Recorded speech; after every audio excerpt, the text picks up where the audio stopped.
नमो अरिहन्ताणं नमो सिद्धाणं नमो आयिर्याणं नमो वज्रायाणं नमो लोये सव्यसाहूणम्।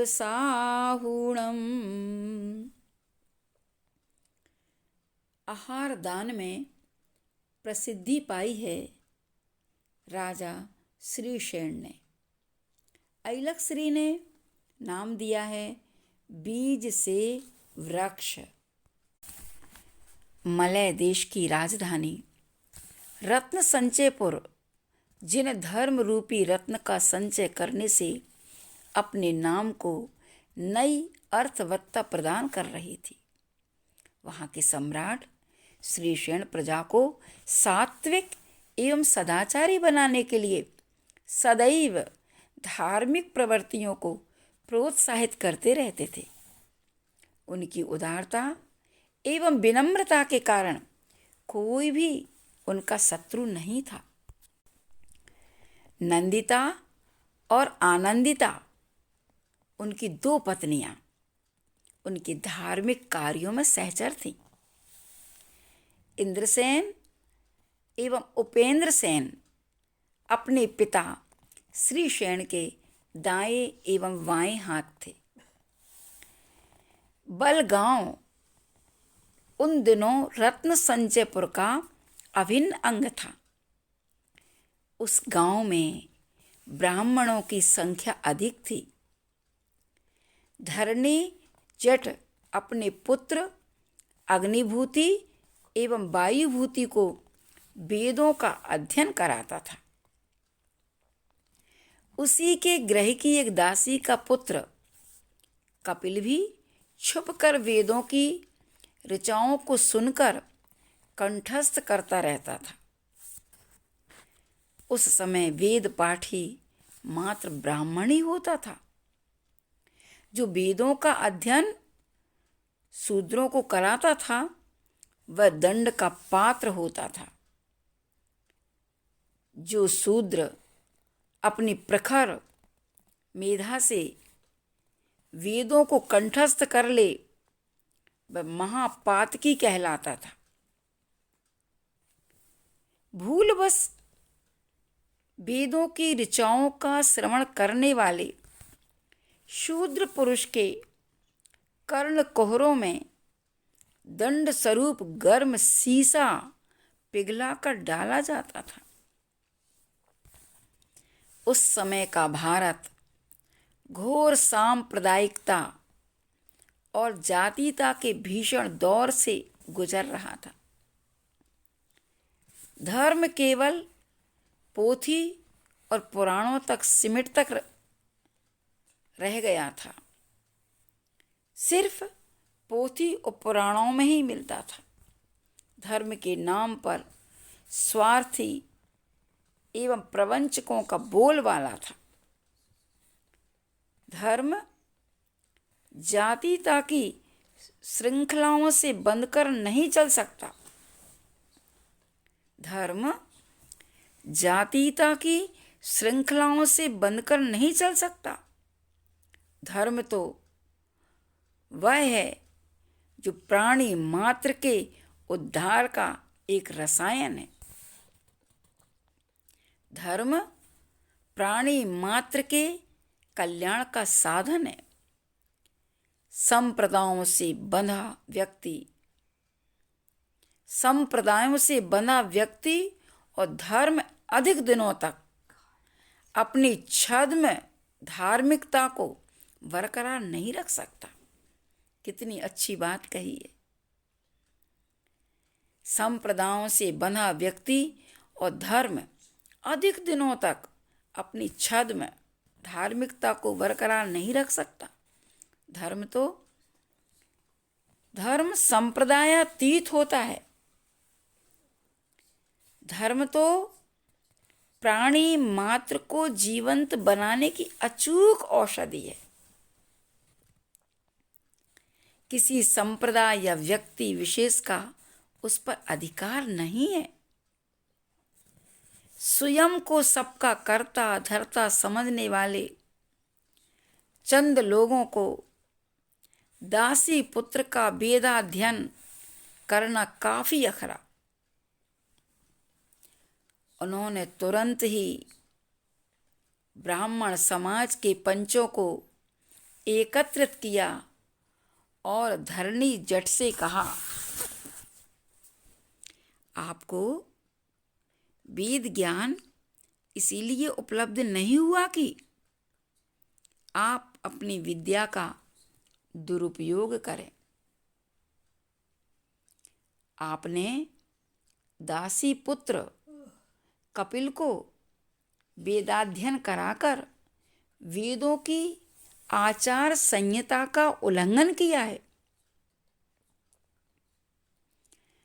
आप सब मेरी बात सुने। धरणीजट बोले, आप सब मेरी बात सुने, फिर जो आप लोग निर्णय करेंगे वो मुझे मान्य होगा। मैं वेदों की साक्षी पूर्वक कहता हूं कि मैंने कपिल को वेदाध्ययन नहीं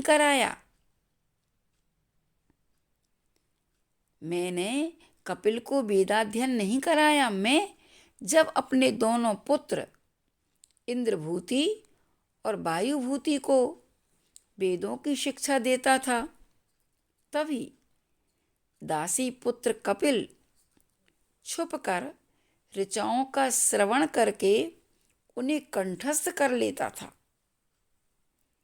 इसमें भला मेरा क्या दोष है? ठीक है, अगर तुम्हारा कोई दोष नहीं है तो कोई बात नहीं, लेकिन तुम उस पातकी को अपने घर में नहीं रख सकते। उसको तुरंत ही निकालो। पंच बोले, हाँ हाँ, निकालो, उसे अभी निकालो। एक साथ कई स्वर गूंज उठे। मैं आप सबका निर्णय स्वीकार करता हूं। धरणीजट ने सिर झुकाए हुए कहा। दूसरे दिन सब ब्राह्मणों ने कपिल को बुरी तरह अपमानित करके गांव से बाहर निकाल दिया। धर्म को ना समझने का परिणाम है। धर्म तो आत्मा का होता है, लेकिन जाति से बंधा हुआ धर्म सिर्फ जाति तक ही सीमित रहता है। और यही हुआ। उस कपिल को गांव से बाहर निकाल दिया। ब्राह्मण कुमारों के समान तेजस्विता धारण कर रहा था कपिल। रत्न संचयपुर के सात्विकी ब्राह्मण ने जब इस युवा ब्राह्मण को नगर की वीथियों में विचरण करते देखा तो पहली दृष्टि में ही उसके ब्रह्म तेज से अभिभूत हो गया। उसे अपने गृह में ले आया और माता पिता का गोत्र पूछकर के आश्रय दे दिया। फिर कालांतर में उसका विवाह अपनी एकमात्र पुत्री सत्यभामा से कर दिया। कपिल का विवाह सत्यभामा के साथ हो गया। सत्यभामा रूपवती, गुणवती एवं शीलवती थी। दुर्लभ स्त्री रत्न को पाकर कपिल अपने आप को अत्यंत भाग्यशाली समझता था। सत्यभामा के साथ ऐच्छिक विषय भोगने लगा। उसके पांडित्य की चर्चा रत्न संचयपुर की सीमाओं से निष्क्रांत होती हुई सुदूरवर्ती देशों में फैल गई। वह महाराज श्रीसेन ने उसे अपने राज दरबार में कथावाचक के पद पर रख लिया।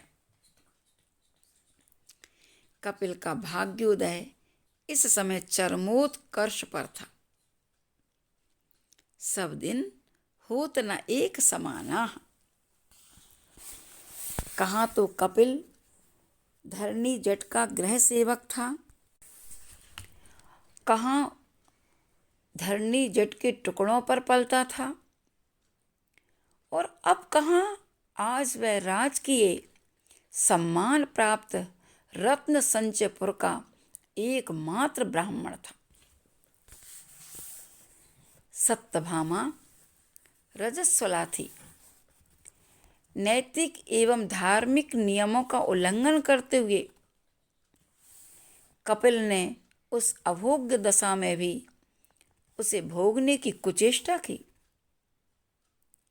सत्यभामा उसे उसके इस कदाचरण पर फटकारती हुई बोली,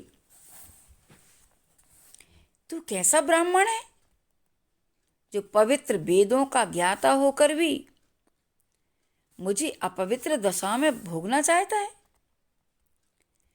तेरी इस दुष्प्रवृत्ति से मुझे तो तेरे ब्राह्मणत्व पर संदेह हो रहा है। आज से मैं तेरे साथ न रहूंगी, क्योंकि तूने आज नैतिक मर्यादा भी तोड़ दी है। सोचो, पहले कितनी मर्यादाओं का ख्याल रखा जाता था। ऐसे समय पर स्त्रियां श्रृंगार नहीं करती थी। ऐसे समय पर स्त्रियां अपने घर से बाहर नहीं निकलती थी। ऐसे समय पर स्त्रियां पुरुष का रूप नहीं देखती थी। कितनी मर्यादाएं थी। और आज वर्तमान में सारी मर्यादाएं टूट गई। एक भी दिन नहीं जाता जब श्रृंगार ना हो, जब हम देखें ना पति को या किसी पर पुरुष को। अब तो प्रत्येक के हाथ में मोबाइल है, और क्या देख रहे हैं किसी को पता नहीं है। उसको संदेह हो गया था कि वास्तव में ब्राह्मण है क्या नहीं है। उसकी पत्नी जानती थी सारी मर्यादाओं को, और उसने कह दिया कि अब मैं तेरे साथ ना रहूंगी, क्योंकि तूने आज नैतिक मर्यादा भी तोड़ दी है। कपिल घबराया। उसे लगा आज उसके जरा से असंयम के कारण उसका भेद खुला जाता है। अतः वह सत्यभामा से क्षमा मांगता हुआ कहने लगा, वासनातिरेक में मुझसे ये भूल हो गई भामा। भविष्य में इस तरह का दुर्व्यवहार न करूंगा। मैं ब्राह्मण ही हूं। मुझसे दूर रहने की बात मत सोचो। तुम्हारे बिना मैं पल भर जीवित न रह सकूंगा। कपिल गिड़गिड़ाया। अग्नि साक्षी में जिसके साथ पूरा जीवन व्यतीत करने की प्रतिज्ञा ली थी, उसके प्रति अनुराग स्वाभाविक ही होता है। पति पत्नी लड़ते हैं, झगड़ते हैं, फिर भी एक होकर रहते हैं, क्योंकि ग्रस्त रूपी रथ के पति और पत्नी दो पहिए हैं। स्त्री के बिना पुरुष तथा पुरुष के बिना स्त्री अधूरी ही है। इसलिए ग्रस्त जीवन में पति पत्नी होना ही चाहिए, बिना संबंध बनाए। विवाह के संस्कारों के बिना संबंध नहीं बनते, और वो हमेशा पति पत्नी का संबंधी स्वदार संतोष व्रत होता है, और जीवन पर्यंत एक दूसरे का साथ निभाते हैं। ये प्रतिज्ञा उस समय की जाती है। आजकल वर्तमान में जो कोर्ट मैरिज होती हैं, क्या प्रतिज्ञा देते होंगे। वहाँ से शादी करके आए, 10 दिन भी साथ नहीं रहते और तलाक हो जाता है।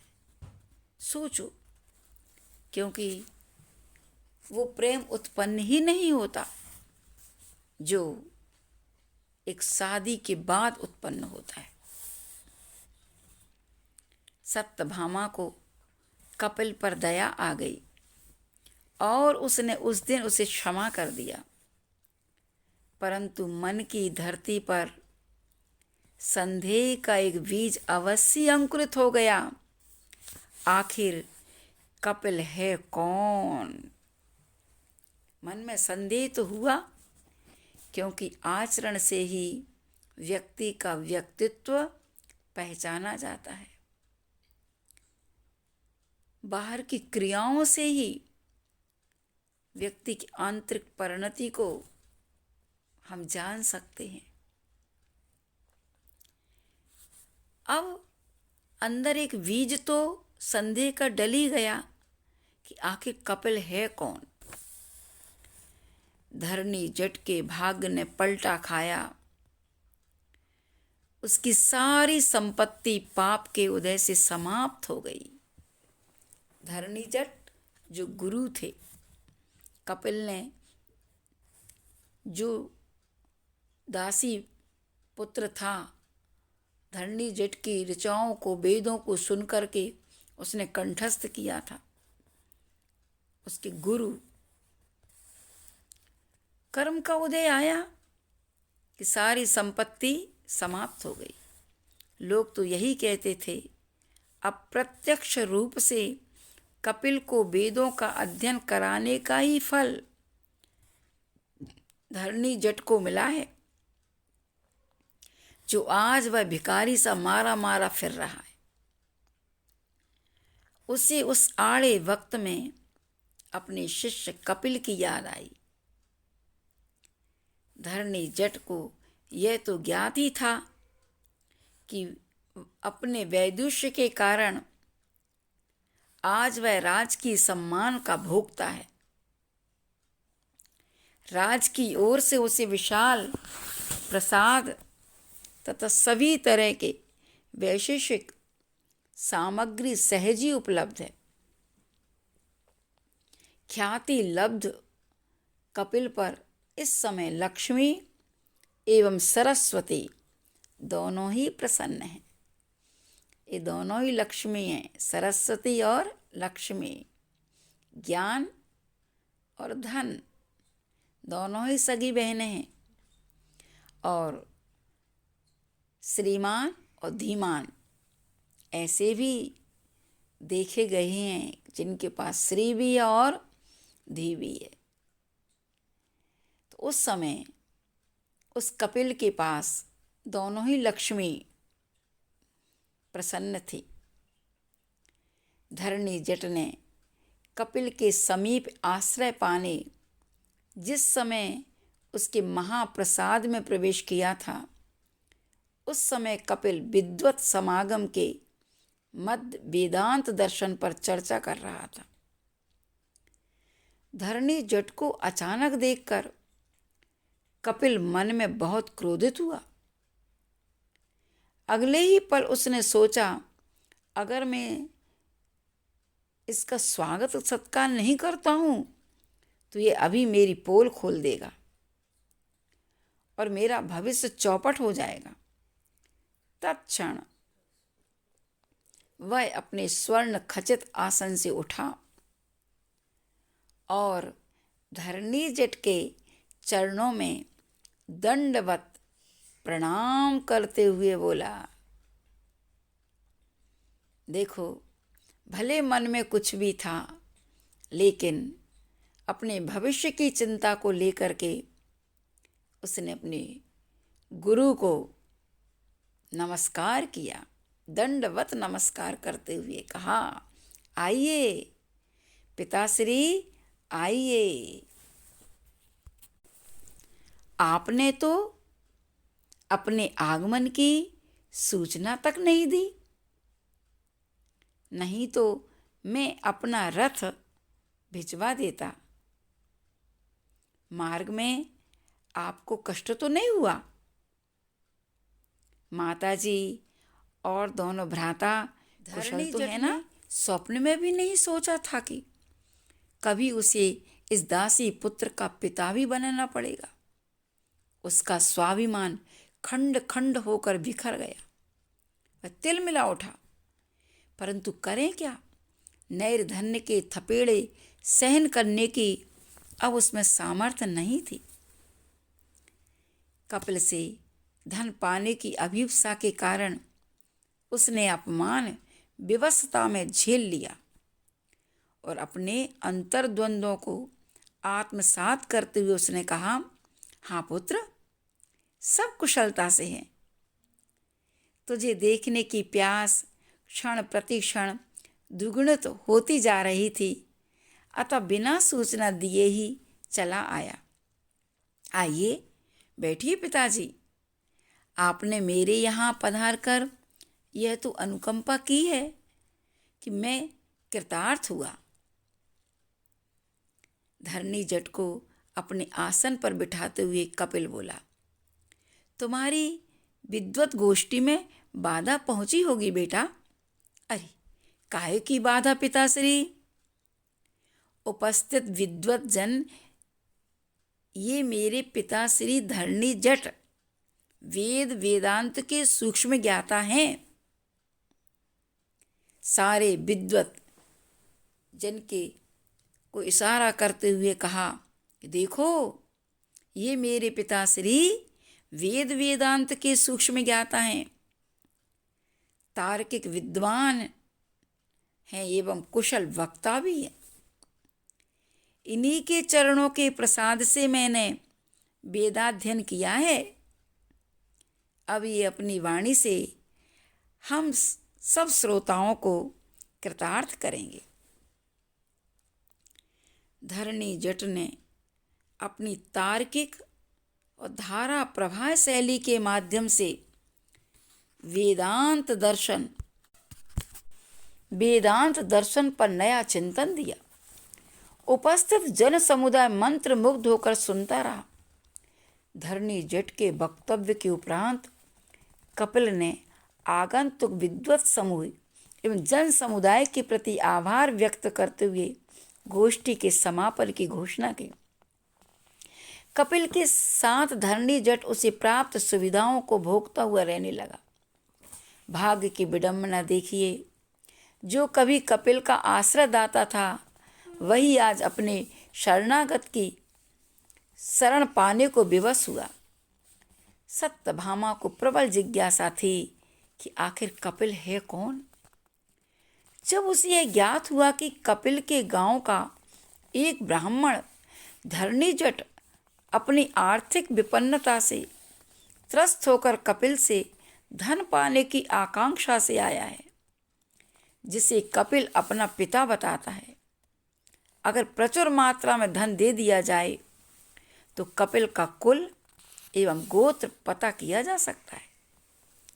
अपनी योजना को साकार करने के उद्देश्य से वह धरणी जट के समीप पहुंचकर और उसे धन एवं वस्त्राभूषण देते हुए कहा, ब्राह्मण देवता, मुझे यह विश्वास है कि ब्राह्मण सत्य बोलते हैं। आपसे संदेह का निवारण करना चाहती हूँ। कपिल ने रजोवस्था के दौरान मुझसे संसर्ग की कुचेष्टा की थी। उसकी इस प्रवृत्ति ने उसके ब्राह्मणत्व पर प्रश्न चिन्ह लगा दिया है। कृपया आप बताएं कि कपिल है कौन। स्वयं को कपिल के द्वारा पिता घोषित किया जाना धरणी जट को बहुत ही नागवार गुजरा था। वह उस दिन से खार खाए बैठा था। आज मन का गुबार निकालने का उपयुक्त समय मिल गया था। आर्थिक विपन्नता की अब उसे कोई चिंता नहीं थी, क्योंकि सत्यभामा ने उसे मुँह मांगा धन पहले ही दे दिया था। पुरानी पीड़ा आज उभर कर सामने आ गई। स्वार्थ ही सत्य से मनुष्य को विमुख करता है। स्वार्थ ही सत्य से मनुष्य को विमुख करता है आज क्यों ना कपिल की पोल खोल दूं। यह सोचकर धरणीजट ने सत्यभामा से कहा, बेटी, तुम्हारे साथ बड़ा भारी छल किया गया है। मेरे यहाँ से चले जाने के उपरांत ही तुम रहस्य को उद्घाटित करना। कपिल मेरा पुत्र नहीं है, वह मेरी ही गृहदासी का बेटा है। कपिल मेरा पुत्र नहीं है, वह मेरी ही गृहदासी का बेटा है। मैं जब अपने पुत्रों को वेदों की ऋचाएं कंठस्थ कराता था, उस समय वह दुष्ट दासी पुत्र उन्हें छुपकर सुन लेता था। कुशाग्र बुद्धि होने के कारण यह क्षुद्र दासी पुत्र आज वेदों का निष्णात विद्वान बना बैठा है। मेरा अनुमान सत्य निकला। उसके दुराचार के कारण जो मुझे संदेह था, वह मात्र संदेह ही नहीं वरन सत्य ही था। आपने उसके कुल गोत्र का परिचय देकर मुझे उपकृत किया है। मैं आपकी आभारी हूँ। सत्यभामा ने कृतज्ञता ज्ञापित करते हुए कहा। धरणीजट उसी दिन अपने गांव चला गया। उसके जाते ही सत्यभामा ने कपिल को आड़े हाथों लेते हुए कहा, धोखेबाज, मुझे तेरे बारे में सब कुछ पता चल गया है। तू शूद्र है, ब्राह्मण का वेश रखे फिरता है।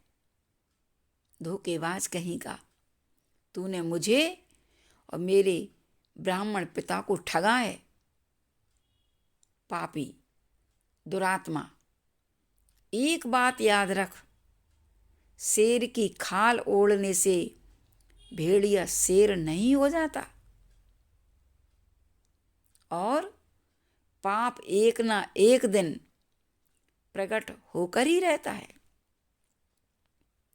आज से मेरे और तेरे बीच किसी भी तरह का कोई संबंध नहीं है।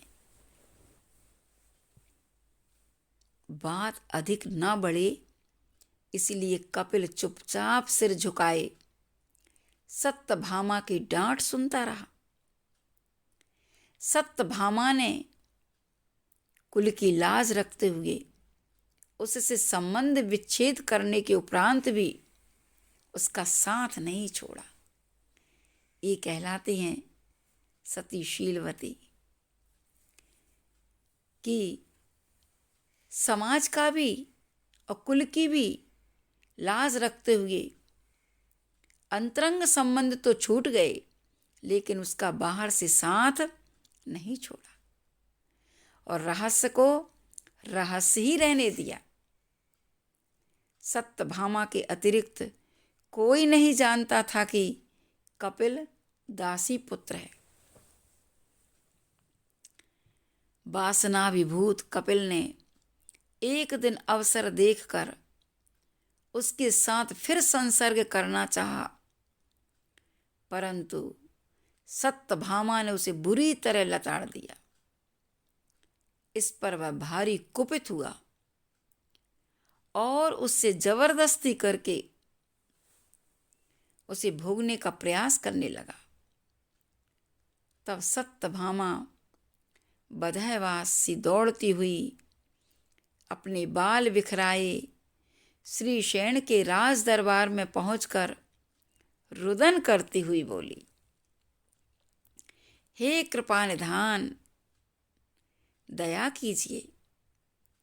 हे कृपा निधान, दया कीजिए।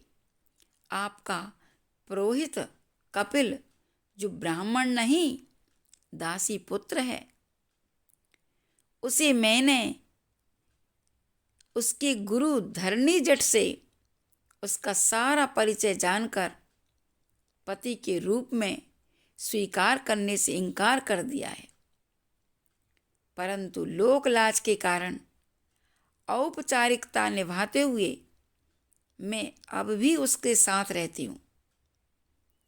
आज इस दुष्ट ने मेरे साथ बलात्कार करके शील भंग करना चाहा है। मैं इस दुराचारी दासी पुत्र के साथ नहीं रहूंगी। मैं आपकी शरणागत हूँ। आप मुझे संबल देकर कृतार्थ करें। कितनी अच्छी बात कही। शील भंग करना चाहा है क्योंकि मैं तो ब्राह्मण की बेटी हूँ और ये है शूद्र का पुत्र। मैं इसके साथ अब कोई संबंध नहीं रखूंगी। पुत्री, तू निश्चिंत होकर मेरे अंतःपुर में रह। मैं आज से तेरा पिता हुआ। अब तू अभीत होकर पवित्र जैन धर्म की शरण स्वीकार कर। मैं तो निमित्त मात्र हूँ। तेरा असली रक्षक तो धर्म ही है, महाराज श्री श्रेण ने कहा। महाराज, ये तो सरासर अन्याय है। कृपया मेरी पत्नी मुझे सौंपिए। इसके पिता सात्यकी ने मुझे जीवन पर्यंत उपभोग करने के लिए यह युवती दी थी। कपिल ने उसी क्षण आकर कहा। नारी सिर्फ भोग्या नहीं होती कपिल। नारी सिर्फ भोग्या नहीं होती कपिल, वह माँ, बहन एवं पुत्री के रूप में भी पूजी जाती है। तुम्हारा सबसे बड़ा अपराध तो यही है कि तुमने सत्यभामा को धोखा दिया और स्वयं को ब्राह्मण बताकर सत्यभामा ब्राह्मण कन्या से विवाह किया और उसे कहीं का नहीं रहने दिया। और तुम्हारा दूसरा अपराध यह है कि दासी पुत्र होकर तुमने राज्य दरबार में ब्राह्मण के रूप में उच्च स्थान पाया। तुम्हारे इन दोनों अपराधों के लिए मैं तुम्हें देश निष्कासन की सजा देता हूँ। राजा ने दोनों ही अपराधों के माध्यम से या दोनों अपराधों की जानकारी करके उसे देश से निकाल दिया और कह दिया, तुम इसी वक्त राज्य छोड़ दो। कपिल अपना सा मुंह लेकर रत्न संचयपुर राज्य की सीमा से चला गया। कभी ना कभी तो सत्य प्रकट होता ही है। उस सत्य पर कितना ही आवरण डालो, लेकिन सत्य छुपता नहीं है। एक ना एक दिन वह अभिव्यक्त हो ही जाता है। कहते हैं कि आदित्य गति और अरिंजय नाम के दो महामुनि महाराज राजभवन की ओर आहारार्थ आते हुए दिखाई दिए। क्या कितनी खुशी होती होगी ऐसे आकाश मार्ग से चारण रिद्धिधारी महामुनि महाराज, युगल मुनि महाराज, आदित्य गति और अरिंजय आहारार्थ आते दिखाई दिए। महाराज श्री श्रेण ने प्रफुल्लित होकर रोम रोम गदगद, रोम रोम प्रफुल्लित हो जाता है, हृदय प्रसन्नता से भर जाता है और ऐसी प्रसन्नता से प्रफुल्लित होकर के उन युगल मुनि महाराजों का प्रतिग्रहण किया, नवदा भक्ति की। महारानी नंदिता एवं आनंदिता के साथ, क्योंकि श्री श्रेण की दो पत्नियां थीं, नंदिता और आनंदिता के साथ सत्यभामा ने भी, क्योंकि जिसको बेटी माना था, उस सत्यभामा ने भी मुनिद्वय को अत्यंत भक्तिपूर्वक नवदा भक्ति पूर्वक आहार दिया। धन्य साधु परमेष्टि को आहार दे करके अपने जीवन को धन्य करना चाहिए। ये श्रावक कुल जो तुम्हें मिला है, जिन धर्म जो तुम्हें मिला है, तो श्रावक धर्म की रक्षार्थ कभी भी कर्तव्य से परांगमुख नहीं होना चाहिए। तुम्हारे नगर में, जिनालय में यदि साधु परमेष्टि आए हैं तो अपने ही हाथों से उनको आहार दान दो। अपने ही घर में चौका लगाओ, अपने ही घर में शुद्ध आहार बनाओ। जिस घर में साधु परमेष्टि के चरण नहीं पड़ते हैं वो घर स्मशान कहलाता है।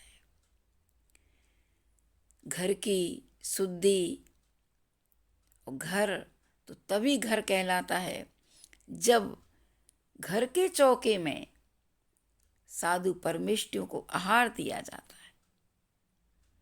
देखो, महाराज श्री श्रेण के राजभवन में युगल मुनियों का आहार हुआ और राजा ने बड़े भक्तिपूर्वक, बड़ी प्रसन्नता से भरकर, प्रफुल्लित होकर के आहार दिया। कहते हैं, बीज भले ही छोटा सा क्यों ना हो, अगर उर्वरा भूमि पर उसका बपन हो, समुचित मात्रा में खाद एवं पानी उपलब्ध हो, तो एक दिन वही नन्हा सा बीज अंकुरित होकर विशाल बट वृक्ष का रूप धारण कर लेता है। श्री श्रेण महाराज ने आहार दान देकर एक नन्हे बीज के रूप में अपने जीवन उत्थान की यात्रा प्रारंभ कर दी थी। कहते हैं, श्री श्रेण महाराज का जीव आगे जाकर के शांतिनाथ भगवान बने, जिन्होंने 3 पद पाए, कामदेव का पद, चक्रवर्ती का पद और तीर्थंकर का पद। इस आहार दान की शुरुआत से ही उनका जीवन का उत्थान होने लगा। मरणोपरांत भोग भूमि के देव दुर्लभ भोग, क्योंकि दान का फल है भोग भूमि में गए और कालांतर में समूची सृष्टि को धर्म का पथ प्रदर्शित कर तीर्थंकर शांतिनाथ के रूप में यश पाया। आचार्य समंत्र भद्रदेव महाराज ने आहार दान में राजा श्री श्रेण की कथा, कितनी भव की कथा है कि जिन्होंने बीज डाला और वो बीज तीर्थंकर के रूप में परिणत हो गया। क्या महान पद पाया, एक साथ 3 पद। और आज भी वो शांतिनाथ भगवान की परंपरा आज भी चल रही है, जहाँ से धर्म विच्छिन्न नहीं हुआ। शांतिनाथ भगवान के बाद अभी तक धर्म क्रमशः आगे बढ़ता चला जा रहा है, विच्छिन्नता नहीं आई। पुष्पदंत तीर्थंकर के साथ और धर्मनाथ के पहले तक, धर्मनाथ तक ही धर्म का विच्छेद हुआ, इसके बाद नहीं हुआ। इसलिए आहार दान सबसे श्रेष्ठ दान है। आहार दान में सभी दान गर्वित हैं, चारों दान आहार दान में गर्वित हैं। आहार दान तो है ही भाई, औषधि दान भी है, अभय दान भी है, और 24 घंटे ज्ञान ध्यान करते रहते हैं तो ज्ञान दान भी है। सारे दानों में सर्वश्रेष्ठ दान है आहार दान। इसलिए अपने जीवन में आहार दान जरूर देना चाहिए। दिन भर की पापों की प्रक्षालन करने का एकमात्र साधन है तो वो है आहार दान। इसलिए आहार दान देकर अपने जीवन को धन्य करें और ऐसी सुव्यवस्थित सम्यक कथाओं को सुन करके अपने जीवन को धन्य करें।